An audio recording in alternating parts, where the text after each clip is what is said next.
Om Swastiastu, Namo Buddhaya, salam sejahtera, salam kebajikan, rahayu, rahayu, rahayu. Shalom Alaikum, Assalamualaikum.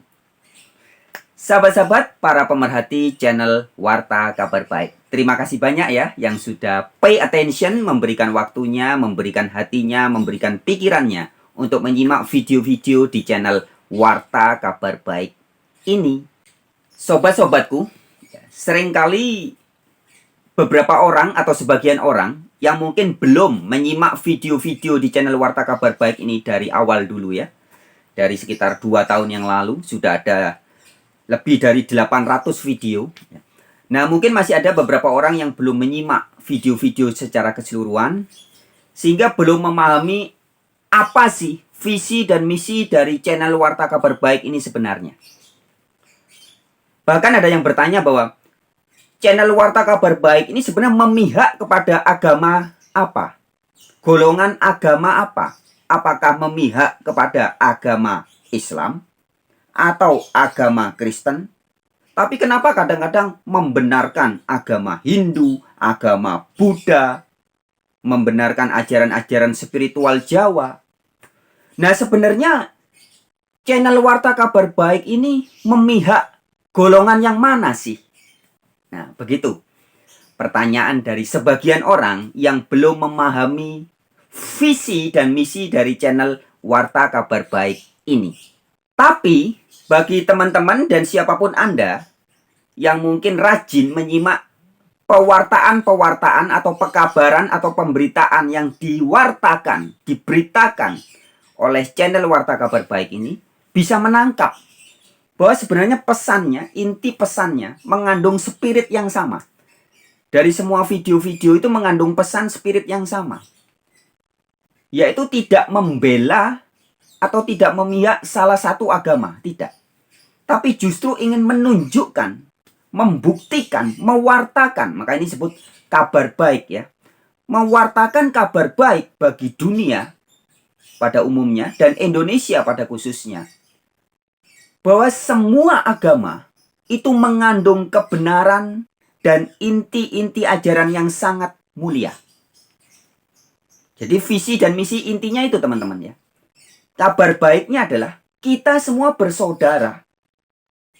Bukan hanya karena ada persamaan kepentingan ekonomi atau kepentingan politis atau kepentingan sosiologis atau kepentingan nasionalis. Bukan.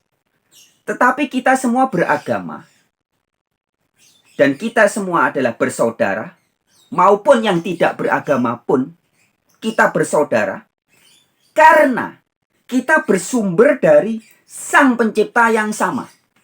Nah, jadi begini teman-teman. Kebanyakan ya dalam dunia debat atau dialog atau diskusi lintas agama. Umumnya biasanya dilandasi oleh semangat. Bisa jadi pertama, nasionalis. Jadi gini, kalau teman-teman biasa terlibat dalam forum lintas agama, dialog kerukunan umat beragama begitu ya. Biasanya yang dibahas adalah karena persamaan nasionalisme. Misalkan, ya kita kan sama-sama warga negara Indonesia. Jadi mau suku bangsanya berbeda-beda dari Sabang sampai Merauke, berjajar pulau-pulau, sambung menyambung menjadi satu. Itulah Indonesia. Nah, jadi ini semangatnya nasionalis. Jadi dari Sabang sampai Merauke, dari ujung Sumatera sampai Papua, semuanya ini kita satu negara. Jadi mau agamanya Buddha, Hindu, Konghucu, Kejawen, spiritual, Islam, Katolik, Kristen, apapun, kita tetap harus semangatnya satu, yaitu warga negara Indonesia. Nah, kalau alasannya begitu, itu namanya dilandasi oleh semangat yang nasional, nasionalis. Itu yang pertama. Atau yang kedua, biasanya dialog diskusi lintas agama itu didasari oleh semangat sosiologis misalkan. Sosiologis artinya sudah mulai lebih mengecil ya. Jadi secara sosial misalkan orang Jawa, ya kita kan sama-sama tinggal di Jawa. Hubungan sosial sesama orang Jawa. Jadi mau di Jawa kamu mau agamanya Hindu, Buddha, Konghucu, tidak beragama, ataupun kamu Kristen, kamu Katolik, kamu Islam, ya kita sama-sama suku Jawa. Kita dalam sosiologis yang sama. Jadi mari kita bersaudara. Nah, atau orang yang Kalimantan juga gitu, ada suku Dayak dan sebagainya ya. Ya kita sama-sama tinggal di Kalimantan, di mana bumi dipijak, di situ langit dijunjung. Nah, jadi semua warga yang tinggal di Kalimantan, mau agamanya apapun juga, sukunya apapun juga, kalau sudah tinggal di Kalimantan, ya marilah kita menjadi saudara satu Kalimantan. Ya. Karena kita memiliki hubungan sosiologis yang sama. Kira-kira begitu. Atau juga orang Bali. Wah, di Bali ini kan macam-macam suku bangsa, ras, bahkan ada suku dari luar Indonesia ya, dari Eropa, dari Asia, dari Arab, dari India bisa bergabung di Bali, dari Amerika, Australia. Nah, karena kita sama-sama tinggal di Bali, ya mari kita menjadi satu saudara sebali, setanah Bali, yang memiliki kepentingan-kepentingan sesuai dengan kepentingannya masing-masing, tapi kita sudah menjadi saudara di Bali. Nah, itu namanya satu sosiologis ya, hubungan sosial yang sama. Atau itu yang ketiga ya. Jadi yang pertama lagi bisa karena kepentingan nasionalis, sosiologis. Yang ketiga sekarang bisa jadi karena kepentingan ekonomis. Contoh, ya kalau sudah bisnis, kalau sudah ngomong soal cuan, duit. Ya. Biasanya orang sudah nggak peduli agamanya apa, suku bangsanya apa, yang penting cuan. Ya. Yang penting duit. Bisnis lancar, usaha lancar, ya sudah ndak usah ngurusi perbedaan agama, perbedaan suku, perbedaan ras. Yang penting sama-sama cuan.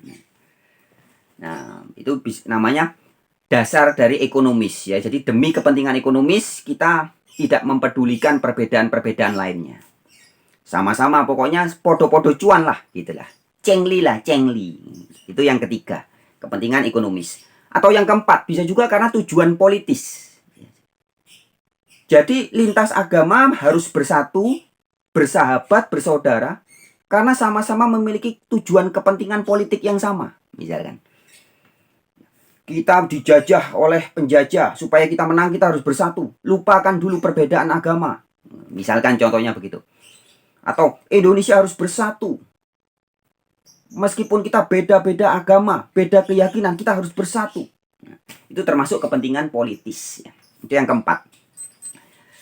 Atau karena ada mungkin kepentingan-kepentingan yang lain ya teman-teman ya. Jadi bisa karena dasarnya karena rasa nasionalis, bisa karena kepentingan sosiologis, kepentingan ekonomis, atau kepentingan politis, atau kepentingan yang lain. Nah, tapi teman-teman, yang saya wartakan di channel Warta Kabar Baik ini lebih banyak kepada titik temu persaudaraan secara teologis. Theo itu sang pencipta, God, Theos, Allah atau ilah. Logos itu ilmu pengetahuan, kemudian kata-kata, kalimat-kalimat. Jadi secara teologis artinya hubungan antara manusia dengan sang pencipta. Jadi kita semua umat beragama itu adalah saudara teman-teman. Bukan hanya karena kita punya kepentingan-kepentingan nasionalis yang sama, kita punya hubungan sosiologis yang sama, kita punya kepentingan ekonomis yang sama, sama-sama cari cuan gitu ya. Kita punya kepentingan politis yang sama. Bukan hanya itu, tapi kita benar-benar bersaudara. Seluruh Indonesia, bahkan seluruh dunia, kita satu saudara teman-teman. Benar-benar kita bersaudara. Adalah karena kita semua berasal dari sumber sang pencipta yang sama. Ya. Jadi sekali lagi, kita semua bersaudara teman-teman. Siapapun Anda dan saya. Kita harus mencapai titik kesadaran kita adalah saudara. Bukan karena kepentingan nasionalis atau kepentingan sosiologis, atau kepentingan ekonomis, atau kepentingan politik, atau kepentingan-kepentingan yang lain. Tapi kita benar-benar bersaudara karena kita bersumber dari Sang Pencipta, dari Theos, dari God, dari ilah yang sama. Ya, jadi sekali lagi teman-teman, channel Warta Kabar Baik ini menjadikan pengabaran yang baik. Ini benar-benar berita baik, good news, kabar gembira bagi seluruh dunia. Bahwa kita saudara itu sungguhan, bukan lip service. Ya, bukan karena sedang memiliki kepentingan ekonomis yang sama, kepentingan sosiologis yang sama, nasionalis yang sama. Bukan hanya itu teman-teman. Tapi kita bersaudara karena kita berasal dari Theos, dari ilah, dari Sang Pencipta yang sama. Apakah Hindu yang menyebut Sang Pencipta adalah Sang Yang Widiwasa? Atau orang-orang Jawa menyebutnya sebagai Sang Mahamanon atau Tan Keno Kiniro Kinoyo Ngopo. Saudara-saudara Buddha menyebutnya, bukan Buddha ya, sorry, Konghucu menyebutnya sebagai Tien. Buddha menyebutnya sebagai yang tak terungkapkan. Teman-teman Hindu juga menyebutnya sebagai Asintya. A itu tidak, Sintia itu terpikirkan. Dia yang tak terpikirkan. Yang maksudnya tidak bisa dijelaskan dengan kata-kata bahasa manusia secara sempurna. Ini sama seperti di Jawa disebutnya Tan Keno Kiniro Kinoyo Ngopo, yang tidak bisa dijelaskan dengan bahasa manusia secara sempurna. Yang dalam bahasa Arab disebut Allah Subhanahu wa Ta'ala. Allah yang maha tinggi dan maha mulia, maha agung, dengan Asmaul Husna, 99 sebutan yang mulia itu. Atau yang di bahasa Ibrani disebut sebagai Hashem. Hashem, sang nama. Ditulis dengan huruf mati, Yod, He, Wof, He, YHWH. Ada yang membacanya Yehovah, ada yang membacanya Yehua, ada yang membacanya Yahweh. Yang oleh Yesus Kristus disebut sebagai Bapa kami yang ada di surga. Yang dalam Injil Yohanes 20 ayat 17 Yesus berkata, Allahku dan Allahmu, Bapakku dan Bapakmu. Apapun sebutannya, dialah sumber yang menyebabkan kita semua ada. Jadi kita ini bersaudara karena kita dari sumber yang sama. Siapapun atau apapun Anda menyebutnya. Anda yang berbahasa Arab menyebutnya Allah Subhanahu wa Ta'ala, silakan. Anda yang berbahasa Inggris menyebutnya God Almighty, silakan. Atau The Only True God, silakan. Atau The Father, atau apapun sebutannya. Nah, channel Warta Kabar Baik ini ingin memberitakan hal ini teman-teman. Bahwa apapun sebutannya, sebenarnya entitasnya sama. Bahwa yang di dalam agama Hindu diberitakan sebagai Sang Yang Widiwasa, yang dalam kitab Weda, dalam kitab Bhagavad Gita juga dikatakan, dia yang berada di dalam manusia. Itulah entitas yang sama yang oleh Yesus, sebagaimana tertulis dalam Bible juga dikatakan, Bapa di dalam aku. Dan Bapa itu, Allah Bapa itu, kata Yesus juga berada di dalam diri murid-muridnya. Inilah juga yang di dalam kitab suci Al-Quran dikatakan, kami lebih dekat dari urat lehermu.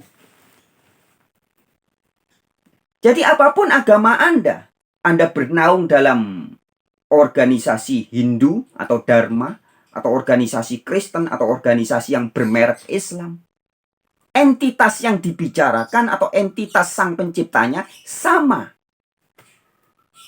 Nah, jadi jika kita semua teman-teman di Indonesia ini yang berpancasila sudah memiliki pemahaman, bukan hanya pemahaman secara intelektual, tapi sudah mencapai mental, spiritual, dan kesadaran bahwa kita ini bersaudara karena betul-betul berasal dari pencipta yang sama.